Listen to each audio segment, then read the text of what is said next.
This is the Creative Boom podcast, full of fun and honest conversations with creatives to inspire. I'm Katie Cowan, your host.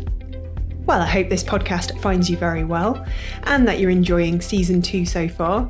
I've got loads of surprises lined up, so please stay tuned. It's going to be lots of fun.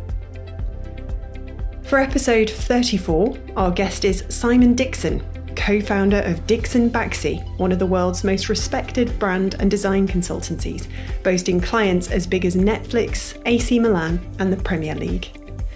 The London firm, which has achieved godlike status amongst the design community, is celebrating its 20th anniversary this year, so I wanted to quiz Simon about this special milestone and find out what he's learnt, how the studio has changed and where they're heading next. We also delve into what makes a great designer, why hard work has become a dirty term, and why change is inevitable and is something we all have to be prepared for. For season 2, we're proudly sponsored by Shillington, the original graphic design bootcamp with 6 campuses around the world, along with its new online course. We'll be meeting one of Shillington's graduates later in the show to find out more. But for now, sit back and enjoy our chat with Simon.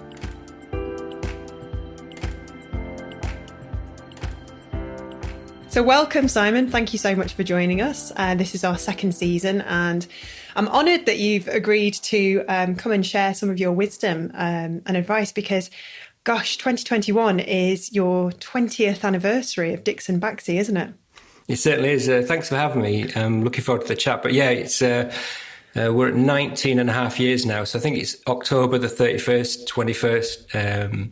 31st, 21, I think is the official date. Gosh, and you know, one could not possibly digest in an hour's chat for this podcast just what you've been through and the ups and downs, the highs and lows. But there's always kind of, in my experience, there's always a theme when you're looking back. There's always a theme, and I think when we're feeling reflective, and we're probably feeling more so now than ever, given all the events of the last 12 months. What kind of theme keeps popping up for you at the moment as you sort of look back on 2 decades? Well, that's a loaded question. It's I used to be a journalist, you know. Yeah, it's a good one. Start with a real softball one to get me warmed up. Go straight in there, Come on. I guess there's a couple of themes, I think. I was chatting to Apoorva, who's my partner in crime, and Apoorva Baxi, who's the Baxi of DixonBaxi. He and I have worked together for 26 years and 19 years as DixonBaxi. And I think there's a couple of things. One is we've always been rampantly positive. So even when things are difficult, we always think about the things we can control, the things we can do, the ideas we can have, or the things we can make to get us out of a problem. And we've also, I think, over the years have been very hardwired to take risks. And both of us are quite pragmatic, I think, as people. So it's not like we're running around kind of setting things on fire and being crazy or anything, but we think calculated risk is a way of hitting problems or hitting life or hitting creativity head on. And what I found looking back at DixonBaxi, because we're currently working on our retrospective and we're going to do a 20-year book and hopefully an exhibition and lovely. Hopefully if we're allowed a massive party. That would be fantastic. Obviously I'm coming.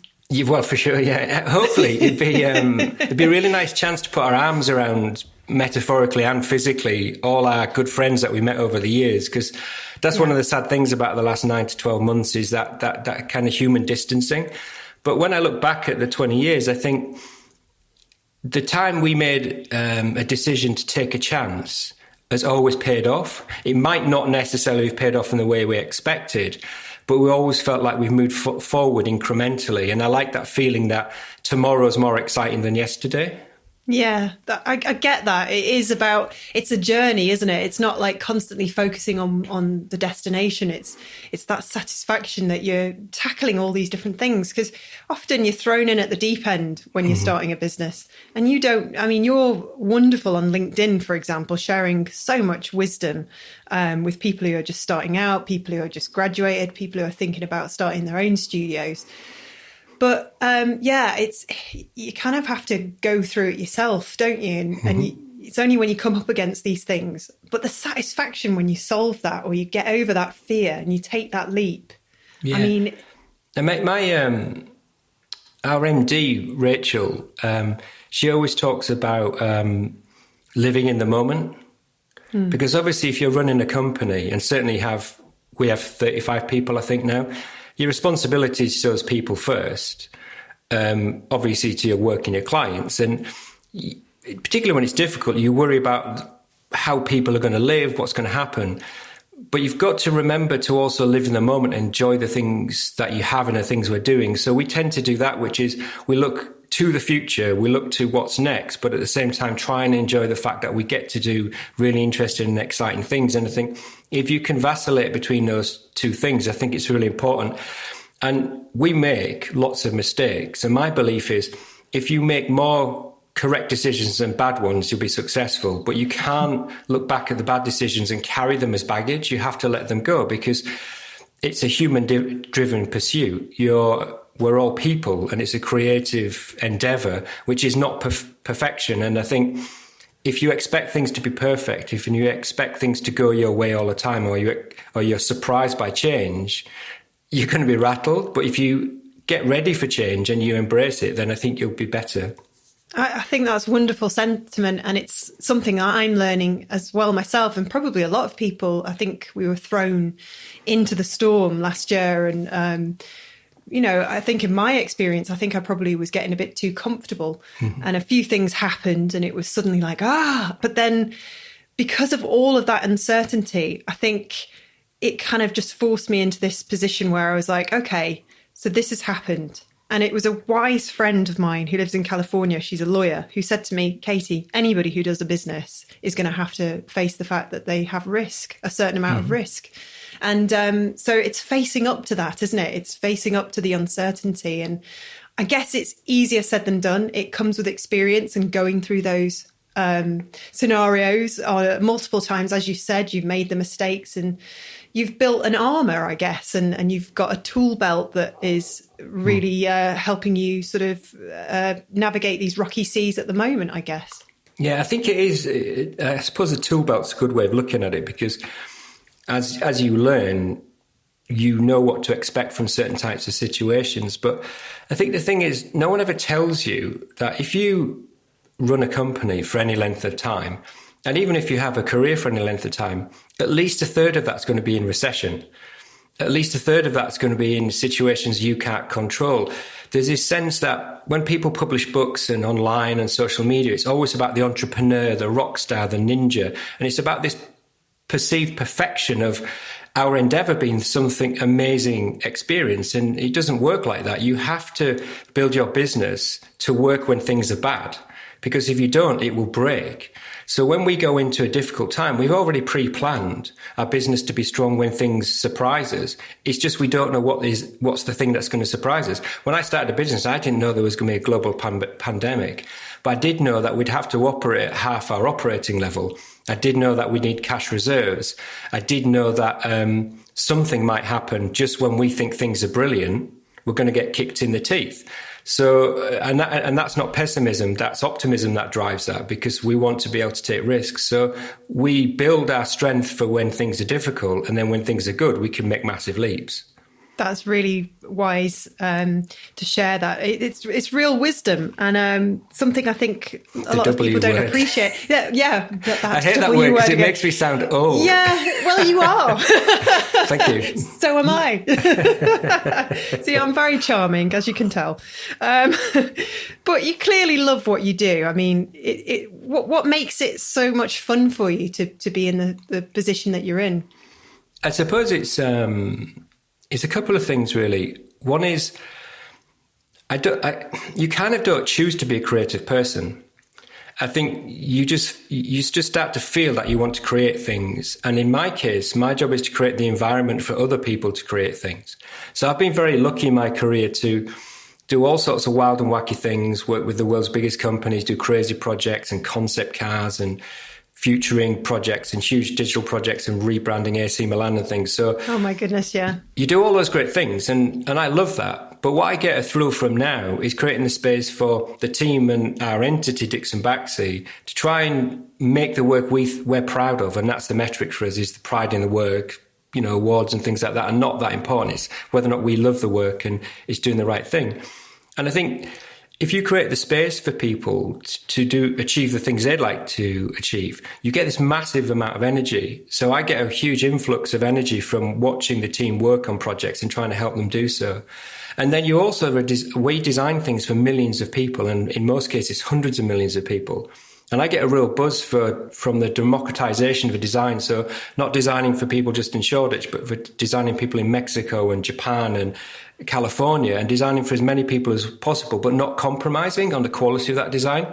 So I get a lot of energy from that part of it. And I suppose the last thing is control. One of the nice things about having an agency is that you're allowed to say what you want and act to a degree the way you want, obviously in a respectful way. And I like that feeling of, I don't know what's coming, but at least I can react to it on our terms. Yeah, that's great to know. And I guess I was going to ask you, sorry, I was so engrossed in what you were saying then, I've completely forgotten what I was going to ask you. You're a dream to interview because you just go and give me these lovely apologies. I often answer 3 questions instead of 1. It's a bad habit. No, it's great. I guess what I was going to ask was, can we go right back and find out a bit more about where you grew up, where you were, what your parents were like, where this kind of drive comes from, I guess? Yeah, well, I grew up in the north of England in York. And I grew up in the 70s and early 80s, and my parents were very bohemian. My father was a journalist, a photographer. My mum is a very creative person. And I think probably the defining thing was that they home educated us. Oh, right. So it was a period where they had a belief the school system didn't work. They took us out of school, myself and my 2 sisters, and I was home educated from when I was 10. Which meant I went to college when I was 15. So I went to college very early, and I did that in order to get my O-levels, which were the equivalent of whatever it is now. I don't know what it is. Yeah. But what it meant was I got to play and create, and a lot of what I know is self-taught or read, to be honest. But I was always making things. I used to make comic books and sell them. I used to illustrate. I used to do all sorts of different things. And what I did was I went to college very early and I did a foundation course. And while I was doing that, I realized that I liked to express myself, but I didn't think I was going to be an artist. I felt I suppose that the pragmatist in me, as I mentioned earlier. But I tried lots of things. So I tried photography. I was pretty good at that. I tried printmaking. I tried illustration.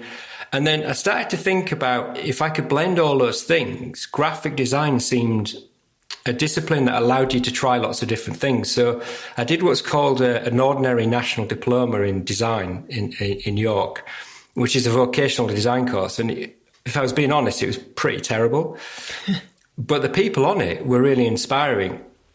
So I met 2 or 3 people. For example, one of the people I worked with, well, not worked with, but was at college with, was Mike at Build. Design by Build. Yeah. So some of my contemporaries are very good designers. And then what I did was I did the high national diploma at York. I was rejected to loads of London colleges and unis and places around the country. So I had to go back to York. I did that. But while I was there, I was so determined to get good at design. We started our own design business when we were 19 on that course, 3 of us. Good grief. And that's what got me in the game. So, and weren't you deemed at the time as one of the, what was it, the hottest creatives in Europe? I read on LinkedIn. It's again, a badge of honour that I've carried for 25, 30 years. I love that you're proud of that. I love that that's on your CV. I hope it's not. That's awful if it is. I apologise. What it was I started this company with 2 other guys called Orange in York. And we lived in a house together. We were 19, 21. We didn't know anything about anything. And we used to do rave flyers and record covers and things like that for the music industry. And then we had a little office in the back of a record shop, and we used to trade rent for their design.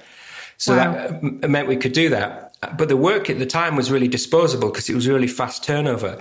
So we just wanted to do really wild work. And we were influenced by people like 8VO, Von Oliver, Wolfgang Weingart, those types of designers that were really messing up how you do I guess what is Swiss design and kind of more intuitive design. And I was taught Swiss typography. So we had that kind of smash of classic training and this kind of wild world that was the very early 90s.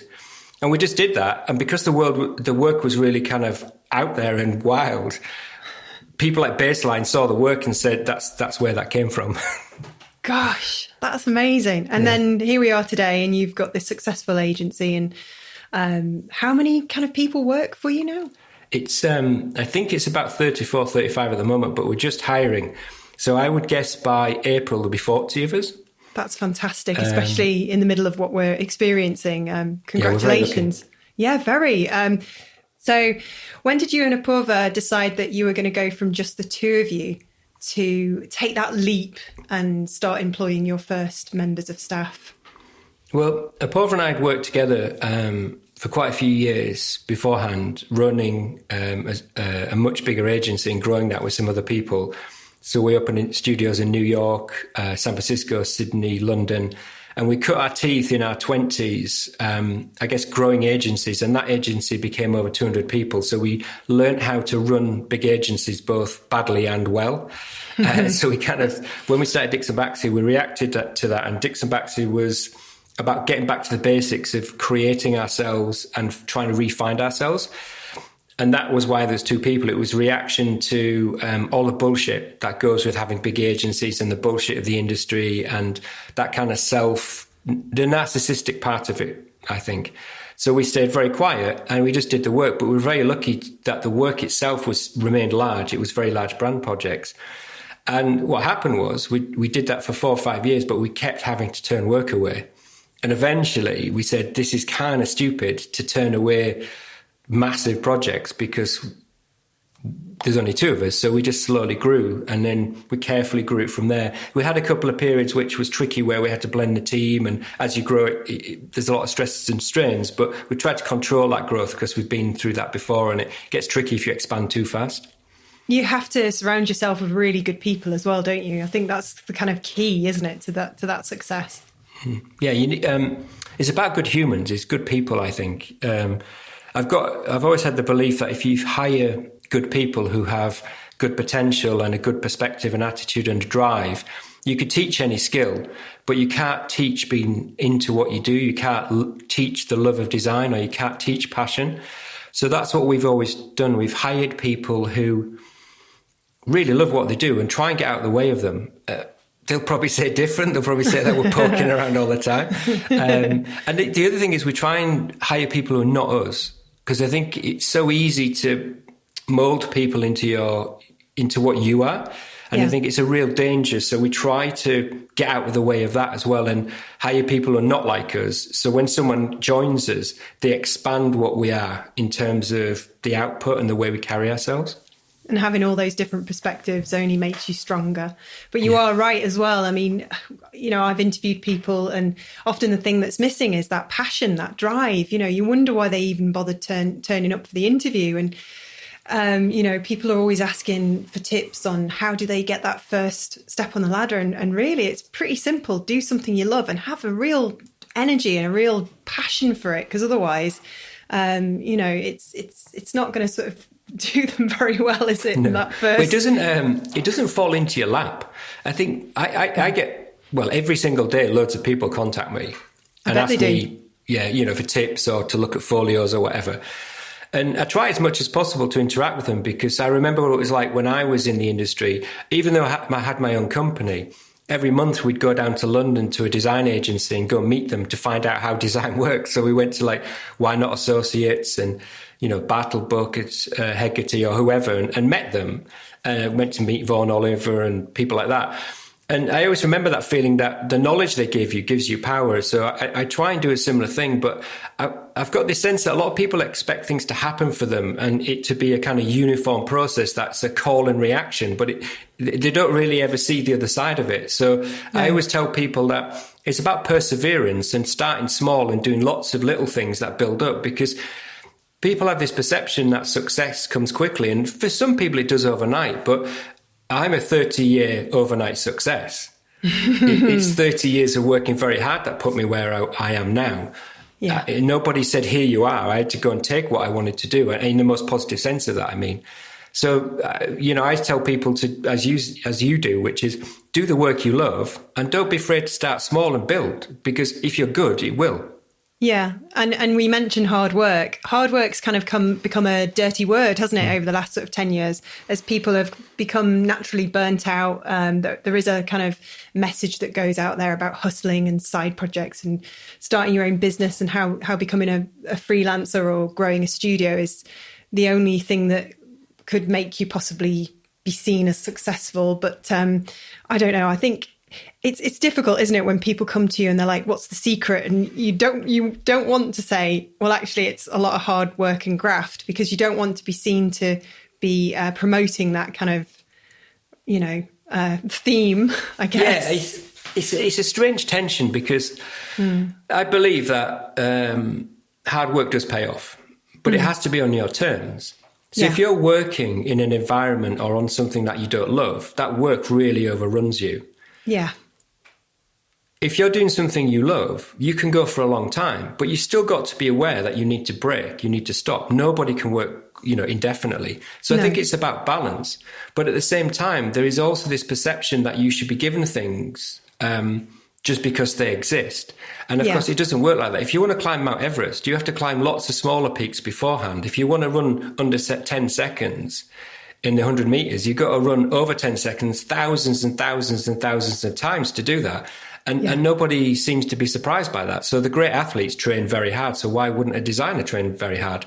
But of course, you have rest periods as well. So I just think it's about striking balance, but you can't cheat excellence. If you don't put time in, it won't be excellent. And I don't care who you are. It doesn't matter what discipline you're in. Unless you put time in, you will not truly get excellent. Have you had time to rest over the last 20 years? Not much, no. I don't like rest. I do. The thing we've tried to create, certainly Apora and I, is that the energy we get from DixonBaxi is very fulfilling. So we've built the company to work very, very hard, and it does work hard. It's very dynamic. It's fast paced, but we like that. So that is a choice we've made, and the people who work with us have made that choice too.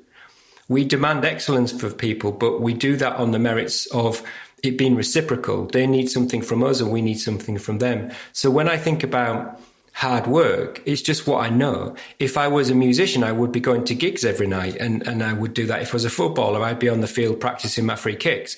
So I don't know any other way of doing it, to be honest, but I'm happy doing it. So I don't see it as a compromise. Do you think that came from being homeschooled and from a very early age, realising you had to sort of like use your own initiative and... Being feral, I think that is the term. Well, I wasn't going to quite put it like that. Yeah. It's, I don't know what it is.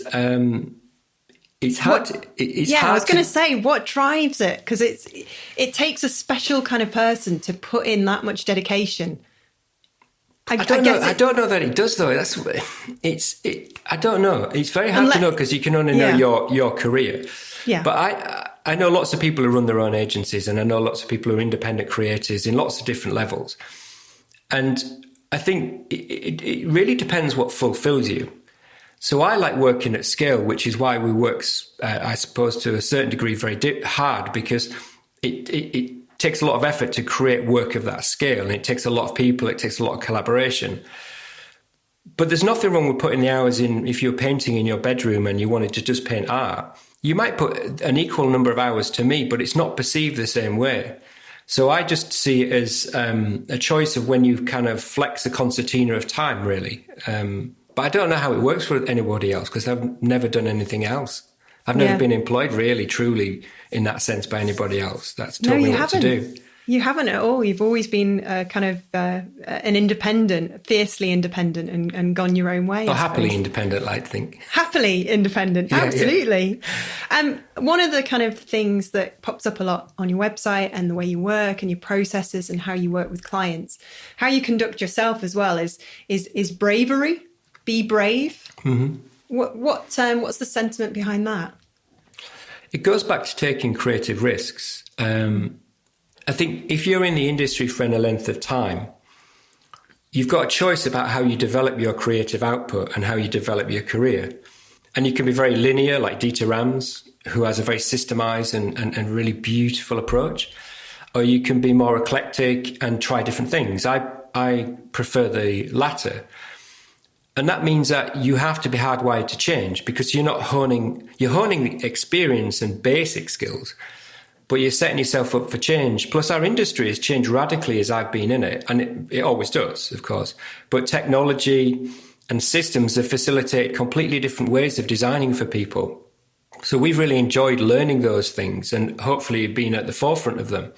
And if you don't take risks, you can't create great work. And we have a scale of 1 to 10. So if 1 is evolution and 10 is revolution, we operate in the 5 to 10 space.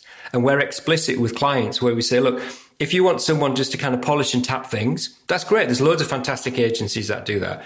But if you want actual change, and we mean business change and cultural change and kind of creative change that does something meaningful for real people, we're a good agency for that. Again, there's lots of other agencies that do that. But I'd rather do more than less when I'm working on a project, because I'm going to put the time in. I might as well make a bigger change. And that's where the bravery comes, because it's challenging us internally not to settle for what we did yesterday, but to do something more interesting tomorrow. That's fantastic. It must be really fascinating to work so closely with these big brands in collaboration and actually seeing the result of your hard work make a difference for them. Was there anything recently that made you think, gosh, you really kind of like pleased to get out of bed? Any client or project? Yeah. It's we're doing a couple of things at the moment I can't talk about, but that are really like crazy inspiring for me and the team. But I suppose a recent one we did was we rebranded AC Milan, which is a large football club in Italy. And I was a fan of their football when I was a kid growing up. And we like sport, and we like branding, and we like lifestyle, and we like culture. And that's what AC Milan is. It's like an amalgam of great things. Milan as a city is incredible. The Milanese people, the people who run the club, they're very stylish, intelligent, and driven people. And the style of football that AC Milan historically plays is exciting, and it's visceral, and it's the stuff that raises the hair up on the back of your neck.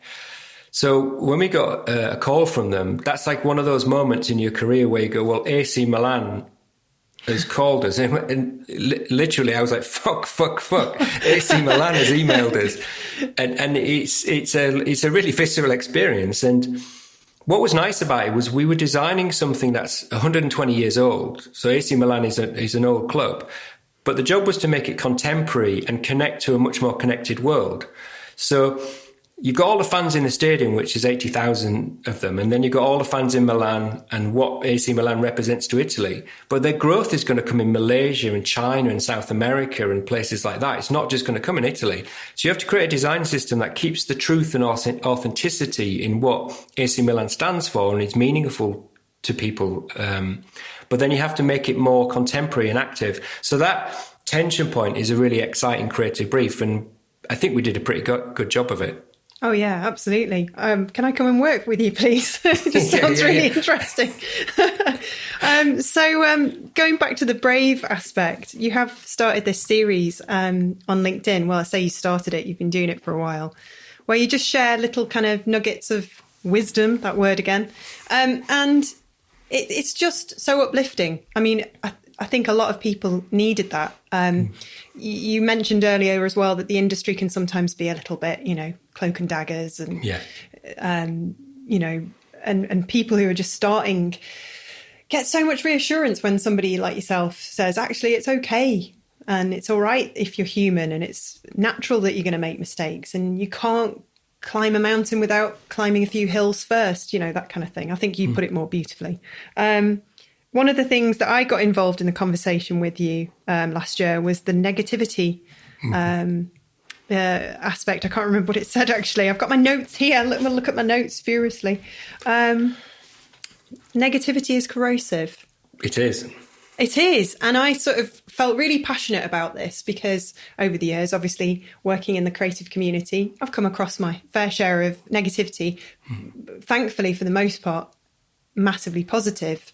But I guess it's the kind of topic of criticism, isn't it, in the design world? There's always this kind of opposing views on whether it should be allowed. But my view is that it doesn't really matter.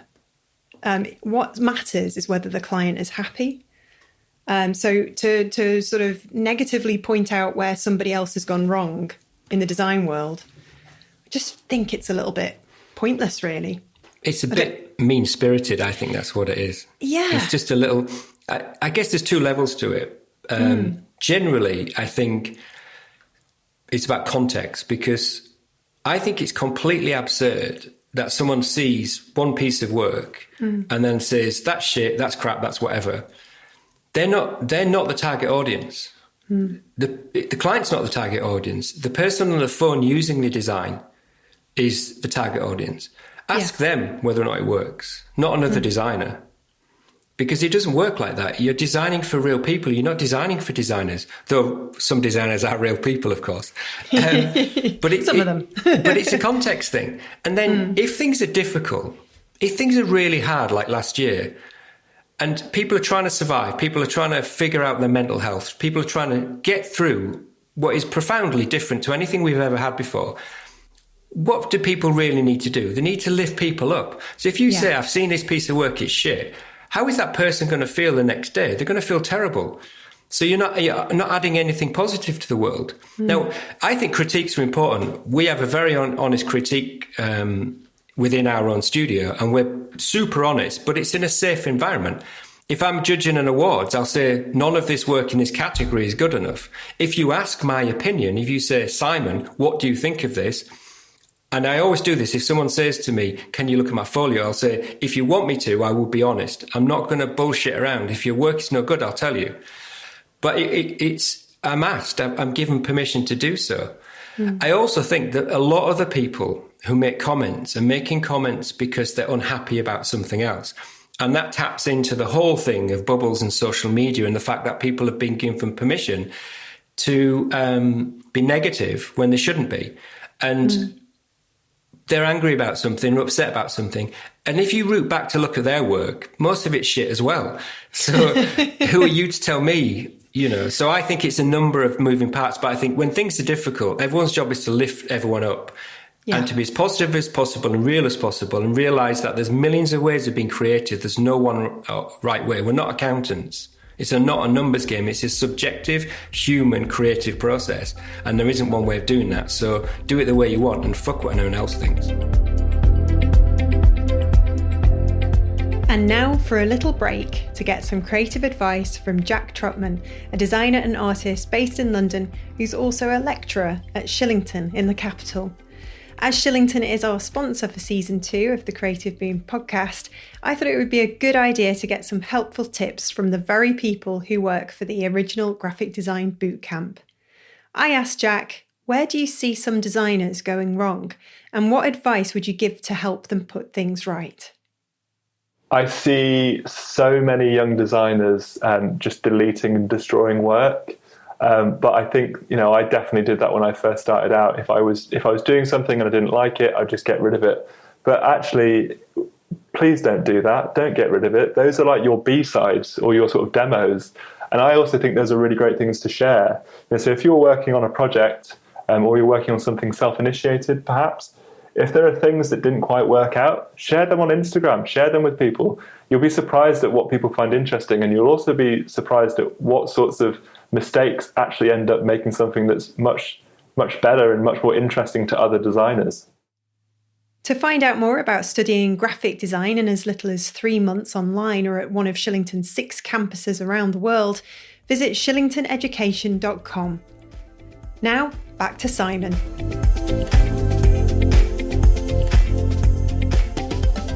How did you get on last year? Did you find it kind of overwhelming, or how did you cope with the uncertainty and the kind of enormous oh my God, what the hell? Yeah, it was. I really missed the studio and people, so I missed the energy. When it actually happened, we sat down and we wrote a plan on a piece of paper, like a sheet of paper. Yeah. We said, this is what the next 9 months looks like, because we figured it would be for at least the rest of the year. And we actually planned for it to be a year to 18 months because it looked bad. So we just wrote down the simple version of our company, the things we really care about. And we refocused back on the very, very simple things we do. And like everybody, we lost work, things disappeared, all sorts of different things. But what was really fascinating was because I think we've got good relationships with our clients and we're kind of hardwired to be very collaborative, several clients rang up to see if we were okay. Several CEO of a massive company rang us up and said, look, we know it's difficult. We're going to be there with you. We can't promise that everything will be perfect, but you're one of the people that will be coming with us. We lost a massive project a week after it started that we just won. Gosh. That came back 6 months later, though. Great. So we've just finished that. So it was okay. But in the middle of it, it's this thing of focusing on the things that we could control and the things that make us happy. And we just went right back to basics, and it was just about the work. We did a lot of things with the team about trying to replicate the cultural things we have in the real world in the digital world. So we took all our habits and behaviors and the rituals we have and rebooted them virtually. And that really helped to keep the glue between people. That's fantastic. So once the initial shock had disappeared, it was a case of, okay, let's change our mindset, deal with what we can control and move positively forward.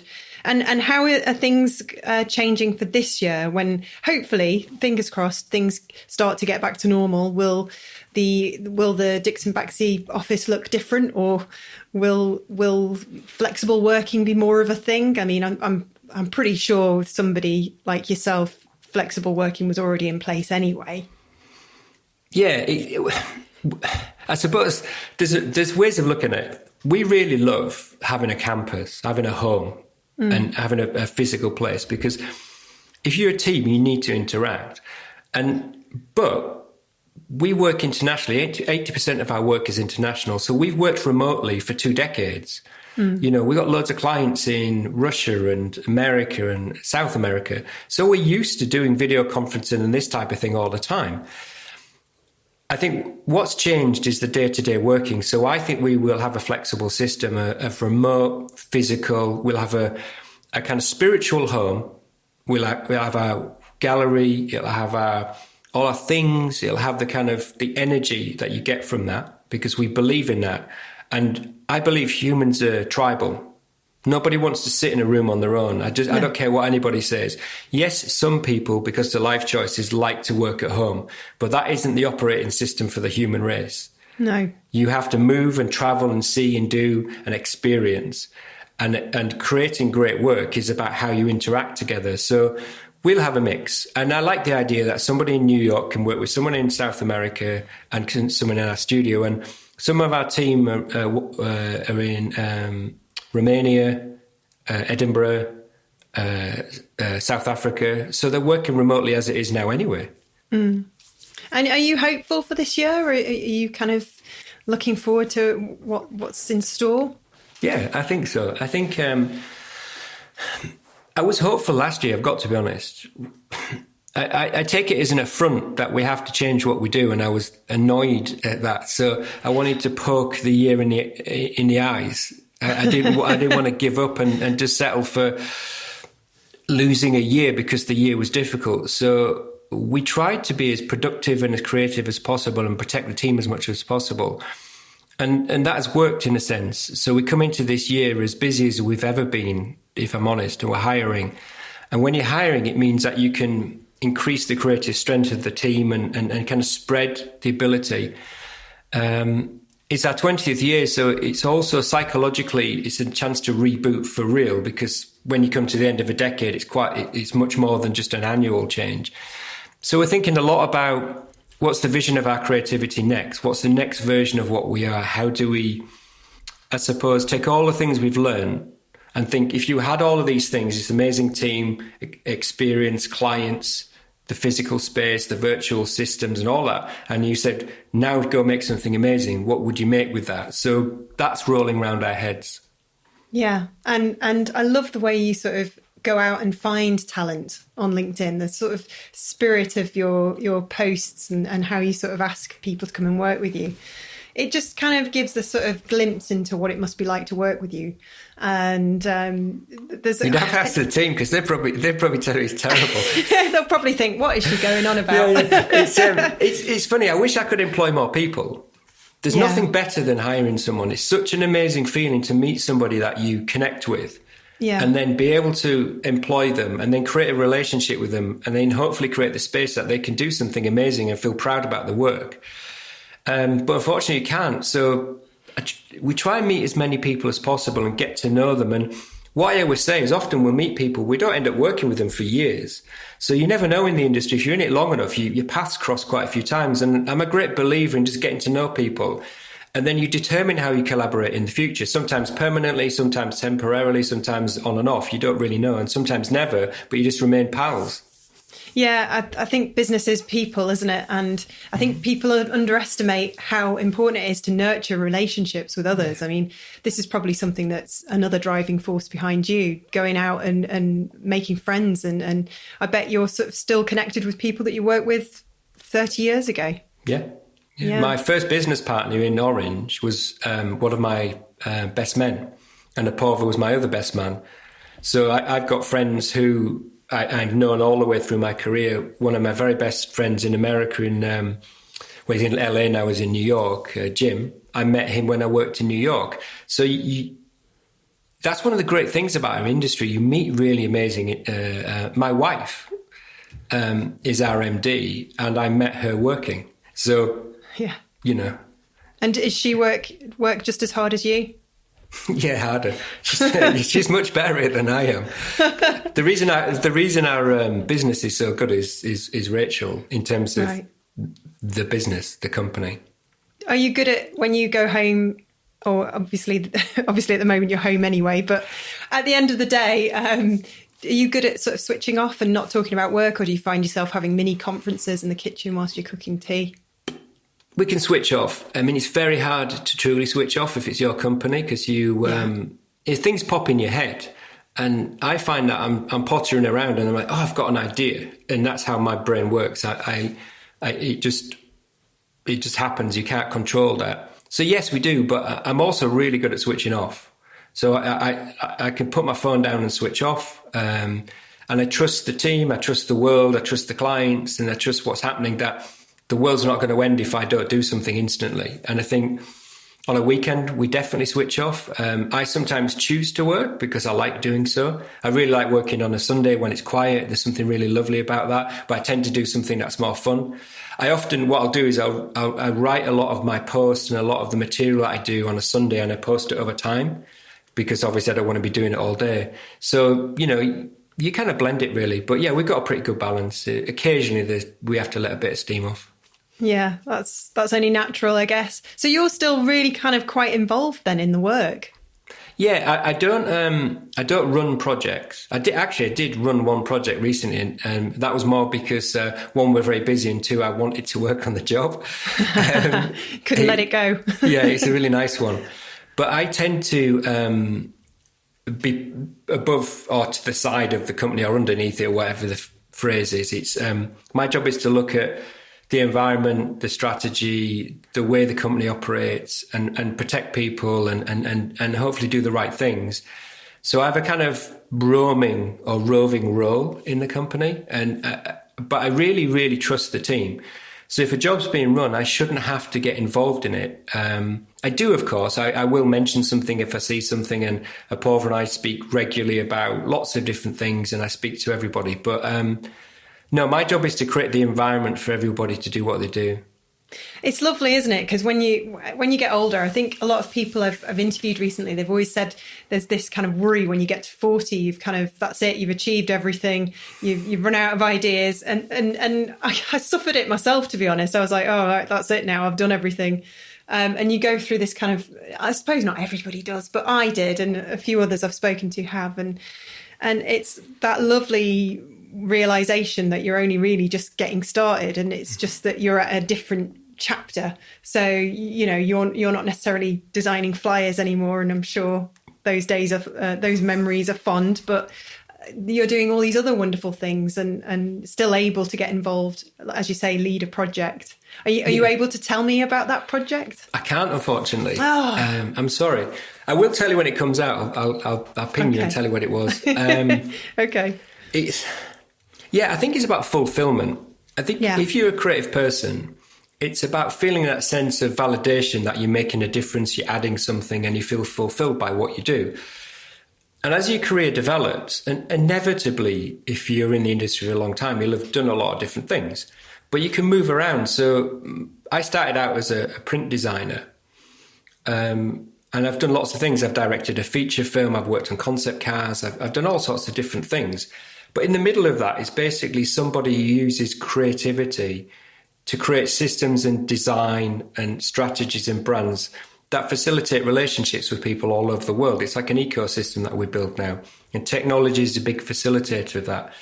So you're constantly learning. And as long as I'm learning, I don't mind. And I like having ideas. I like creating a space for other people to make things. I like the job, I suppose, is to lift things up craft-wise, lift things up idea-wise, and lift the quality of things up, because that's really what it's about. Once you get going, it's about, can you maintain the quality and then build on that quality and keep building?